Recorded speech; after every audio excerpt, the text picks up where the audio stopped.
வீட்டிலேருந்து வெளியே போகிற ஒவ்வொரு ஆம்பளையும் சொல்கிறாங்க. மோஸ்ட்லி ஆம்பளைங்களை பார்க்கும்போது கடினமாக தெரியும். வெளியேருந்து பார்க்கும்போது அவன் வெளியே அப்படி போகிறான். அவங்களுக்குலாம் என்னடா நீங்கள் என்ன மாதமாக இருந்தீங்களா, பெருசிங்களா அப்படின்ற மாதிரிலாம் கேட்பாங்க. அப்போ வந்து குடும்பத்தை காப்பாற்றுற கஷ்டம் இருக்குல்ல.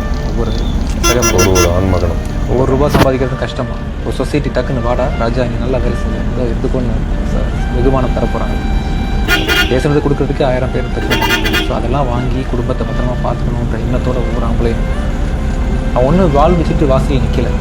அவன் ஓட்டமும் நடையுமே குடும்பத்துக்கானது. மோஸ்ட்லி 90% ஆம்பளைங்களோ பசங்களோ அம்மாக்காக வந்து கஷ்டப்படுறாங்க தான் ஆக்சுவலாக. பேச்சு துணைக்கு ஆள் இல்லாமல் இருக்கலாம் சம்டைம்ஸ் வீட்டில். அதனால் பசங்க மறந்துட்டாங்கன்னு பெற்றவங்களும் நினைக்கிறாங்க.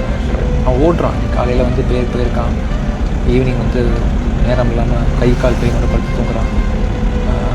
மறுநாள் பொண்டாட்டி பதில் சொல்கிறான். பிள்ளைங்க வந்து அப்பா கேக் வாங்கிட்டு வரலையா, அப்பா கேட்குறான். ஸ்கூல் ஃபீஸ் கட்டான்னு பொண்டாட்டி கேட்பான். அம்மா மருந்து என்னடா கண்ணில் கேட்டாட்டு சரி பண்ண மாட்டான், காசு சரி பண்ணிட்டேன்னு கேட்பான். பண்ணிடலான்ட்டு போவோம். என்னடா பிள்ளை கண்டுக்க மாட்டேங்குது, நம்ம வந்து பார்வட்டி பண்ணிப்போம் நம்ம நினைப்பாங்க. ஆனால் அந்த அவனுக்கு தான் தெரியும் அந்த பெயின். எவ்வளோ ப்ரெஷர். அவன் வந்து இப்படி போயிட்டு அழுவான் தனியாக. அம்மாவுக்கு பண்ண முடியாது, அச்சா கடை போக மாட்டான், இல்லை காசு எடுக்க மாட்டான், கிரெடிட் கார்டு கேட்பான், கொடுத்துறேன் எவ்வளோ வட்டிங்க எல்லாம் பேசிகிட்டு இருக்கான். ஒவ்வொரு மனிதனும்